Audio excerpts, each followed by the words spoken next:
A balance mix has a visual shape. Let's talk about it.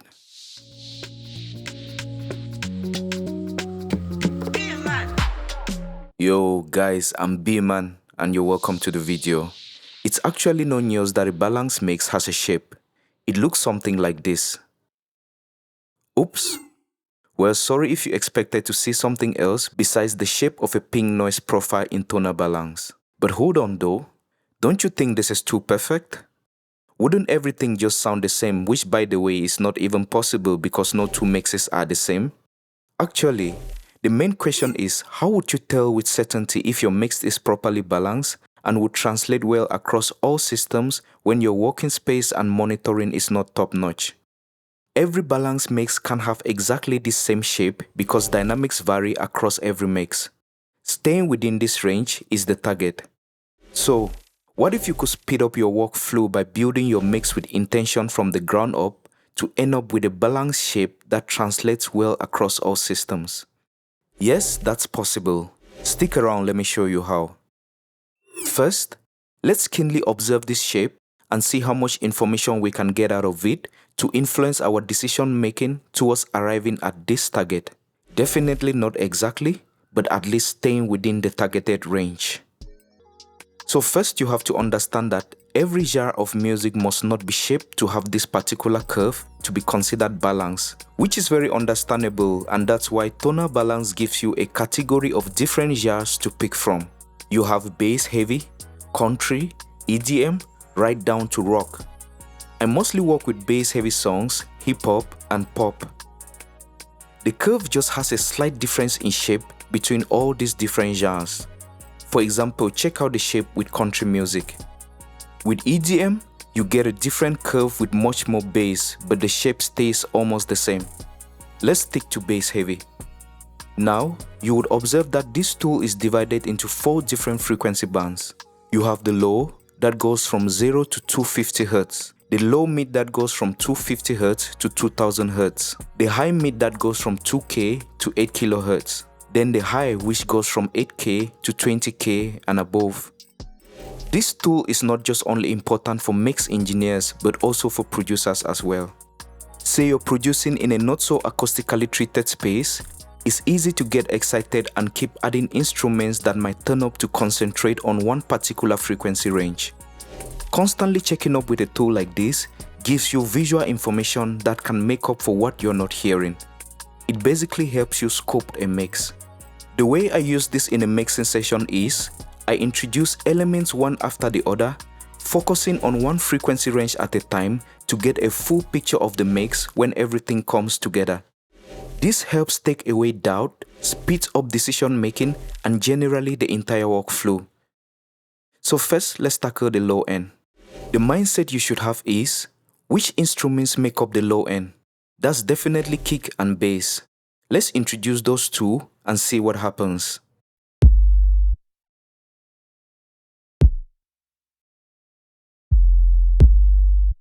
You would observe that the kick and the bass goes out of range. You actually shouldn't worry about that for now. Once you start introducing other elements of the mix, the curve naturally rebalances itself. So now that we have the kick and bass taking care of 0 to 250 Hz, let's fill up 250 Hz to 2000 Hz. So I'm thinking which elements in the mix sit around this low mid frequency range? That's mostly percussions, probably congas, bongos,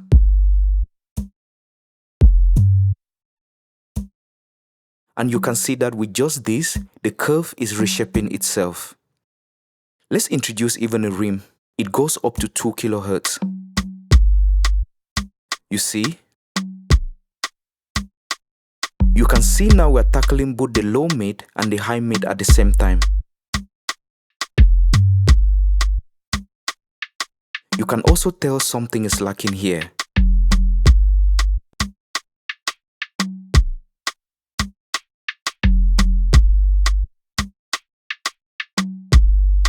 Let's introduce the vocals.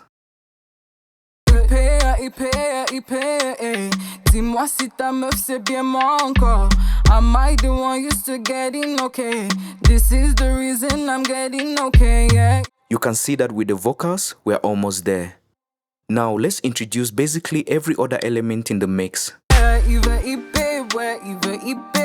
Telling me to get a vibe from a display. I want see sways, telling me to see sway. Fais-moi hyper, ouais. Dis-moi ce que tu veux, bébé. Wanting you to fall in love, my baby. Telling me to shut it up, my baby. Wanting you to turn me on. Dis-moi tout ce que tu veux, my baby. Ouais, je ferai tout pour toi, my baby. I want you to fall in love, my baby. Dis-moi tout ce que tu veux. You see, we have a good low end.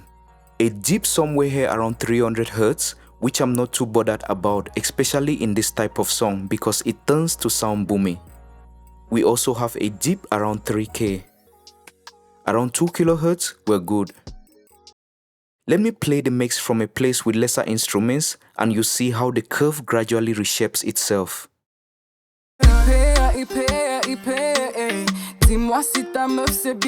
There's no bass in this section of the mix. This is the reason I'm getting okay, yeah. When the bass comes up, the build up here gradually goes up. C'est toi qui donne, jolie et mimini qui corazonne. C'est ça ta faute, pas de blessures encore. Il veut hyper, ouais, il veut hyper. Telling me to get a vibe from a display. I want see sway. We have somewhere here around 10K pushing out of the range, which is still okay. Dis-moi ce que tu veux, bébé. Wanting you to fall in love, my baby. Telling me to shut it up, my baby. Wanting you to turn me on. Let's see what this shape looks like on other genres. EDM. Dis-moi tout ce que tu veux, ma bébé. Ouais, je ferai tout pour toi, ma bébé. I want you to fall in love, my baby. I'll consider this balance because we are still in the range. Dis-moi tout ce que tu veux, ma bébé. Ouais, je Let's see ferai tout pour hip-hop. toi, ma bébé. I want you to fall in love, my baby. Even on hip-hop, we are still very much balanced. Dis-moi tout ce que tu veux, ma bébé. Ouais, je ferai tout pour toi, ma Modern. bébé. I want you to fall in love, my baby. Dis-moi tout ce que tu veux, On a modern mix, we are really lacking here around 300 Hz, which is still okay. I want you to fall in love, my baby. We are pushing out of curve around 10K, which is also fine. Dis-moi tout ce que tu veux, ma baby. Ouais, je ferai tout pour toi, ma Pop. baby. I want you to fall in love, my baby. Dis-moi tout ce que tu veux, I would say this is a very balanced mix because as you can see, comparing with other genres, we are still very much in the range. So yeah, that's how I use tonal balance to make informed mixing and mastering decisions.